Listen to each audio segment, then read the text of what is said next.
ganap ng birthday ko. So, ayun na nga guys. Huli na pero ito, upload natin. Ayun yung nangyayari sa birthday ko. Salamat sa mga naging amo ko dito sa Pampanga dahil birthday ko ay pinasyal nila kami sa isang sikat na pasyalan dito sa Cebu, Pampanga. At yun na nga yung ganap. Kaming dalawa ng juwawa ko.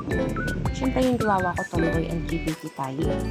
So ito na nga yung part na naglalakad-lakad na kami. Tapos, pumili kami kung ano yung kakainan namin. So, kaming dalawa is hindi naman kami mahilig sa gastos ng sobra.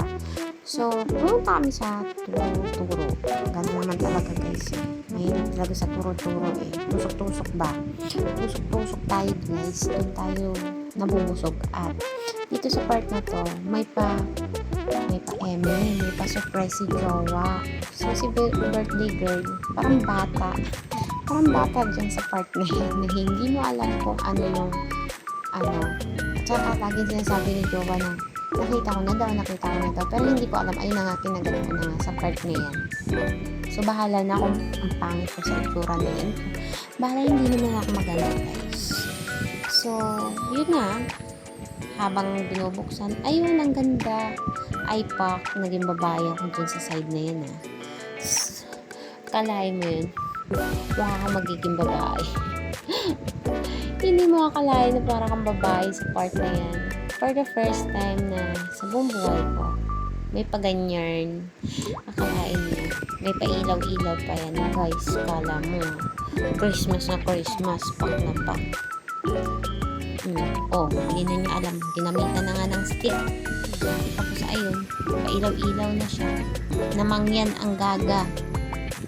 Namangyan na siya. Diba? Tuwang-tuwa ang bata.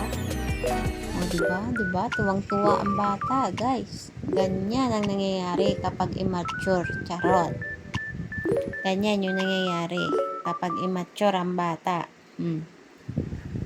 So, yun, pasyalan na. Tamang pasyal.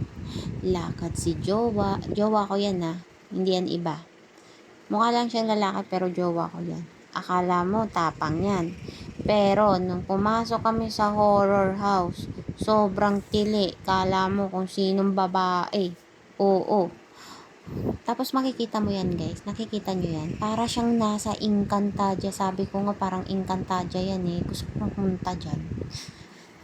Ikot-ikot hanggang mapuno, hanggang maubos ang oras namin kakagala. Umambon pa nga dyan eh. Umambon yan dyan pero wala din. Wala lang. Trip lang yung umulan. Tapos tamang postura, kala mo pinipicturan si jowa.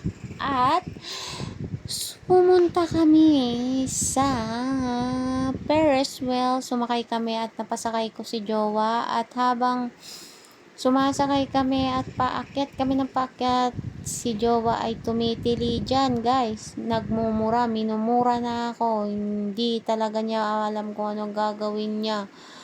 Todo kaba. Nahalata nyo naman sa mukha niya, diba? Mukha lang siyang matapang, guys.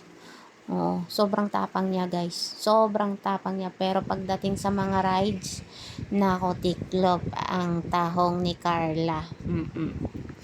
Hindi ko na nga alam kung ano itsura na meron siya ngayon. At kumikending-kending daw at umaalog-alog ang Ferris wheel at sobrang minumura na niya ako. Actually, hindi naman niya ako minumura. Sinasabihan niya lang akong gaga.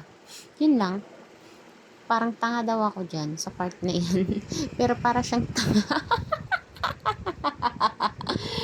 Hindi ko nga alam kung anong ginagawa niya. Todo kapit siya eh. Sabi ko sa kanya, hawakan niya ako. Pero hindi niya maintindihan kung anong mararamdaman niya. Kinakabahan siya guys. Pababa na ng pababa ang Ferris wheel. O, tingnan niyo yung itsura niya. Halata naman sa mukha niyang takot na takot siya, diba? Halata naman sa itsura niya na ang yung barako ay naging tilapia. O, diba? O, hindi na niya alam kung anong gagawin niya dyan, guys. At kinakain na siya ng kaba. Tapos, tataas na naman. So, Yan yung enjoy na enjoy ako dyan sa rides na yan kasi nag-enjoy ako sa pagmumukha niya. At kung may video lang sana talaga sa horror house na pumasok kami, sabi ko talaga sa inyo guys, sobrang tumitili. At masakal-sakal ako sa pinagkagawa niya that time.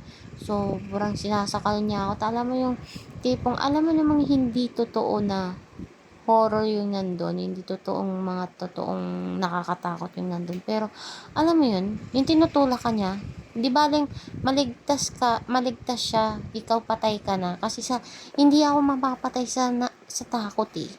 Mamamatay ako sa tulak niya, tapos pananakal ng damit ko, sinasakal nila ako.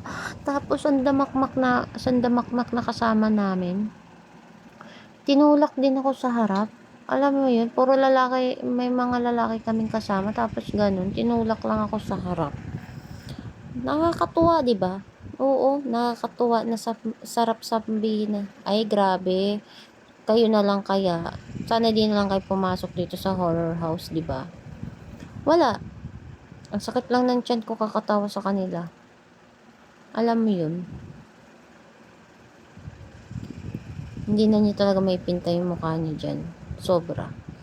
Tapos, pinagpapawisan na siya ng sobrang pawis. Ang lamig na daw ng pawis niya dyan eh. Hindi ko alam ano nangyayari sa kanya dyan. Malalaglag na daw siya. Mukha siyang nasusuka dyan eh. Akala mo tapang-tapang na tao. Okay, sumisikip na daw yung dip-dip niya dyan. Sikip na yung dip-dip niya. Masakit na yung dip-dip niya. Oh, 'di ba? Pinagpapawisan na siya ng malamig. Gusto na niya ipahinto yan eh, kaso hindi pwede. Kasi hindi na-enjoy.